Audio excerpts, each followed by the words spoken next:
તમને ડાયાબિટીસ છે અને તમે પણ આ જ ભૂલ કરી રહ્યા છો, તો આ રીલ્સ તમારા માટે છે. તમને એવું થાય છે કે માત્ર ને માત્ર દવાથી મારી ડાયાબિટીસ કંટ્રોલ થઈ જશે, તો એ માન્યતા તમારી ખોટી છે.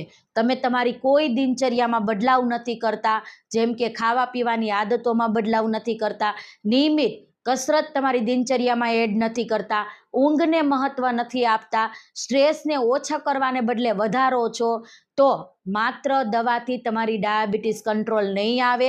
દિવસે ને દિવસે એમના પેરામીટર વધતા જશે, દવાઓના ડોઝ વધતા જશે અને ભવિષ્યમાં તમે ઇન્સ્યુલિન ઉપર ડિપેન્ડ થઈ જશો.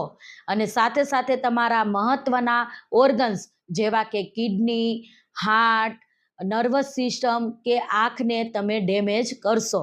તો માત્ર ને માત્ર દવાથી ડાયાબિટીસ કંટ્રોલ ઉપર નિયમ ન રાખો. તમારી દિનચર્યા અને ખાવા પીવાની આદત બદલો, જે તમને મદદ કરશે તમારી ડાયાબિટીસને રિવર્સેબલ કરવામાં, કંટ્રોલ કરવામાં. જેમ કે નિયમિત ખાવા પીવાનું રાખો, હેલ્ધી ફૂડ રાખો. બીજું, નિયમિત કસરત કરો. ત્રીજું, ઊંઘને મહત્ત્વ આપો અને પ્રોપર ઊંઘ લ્યો. ચોથું, સ્ટ્રેસ ઓછો કરો, પોઝિટિવ રહ્યો.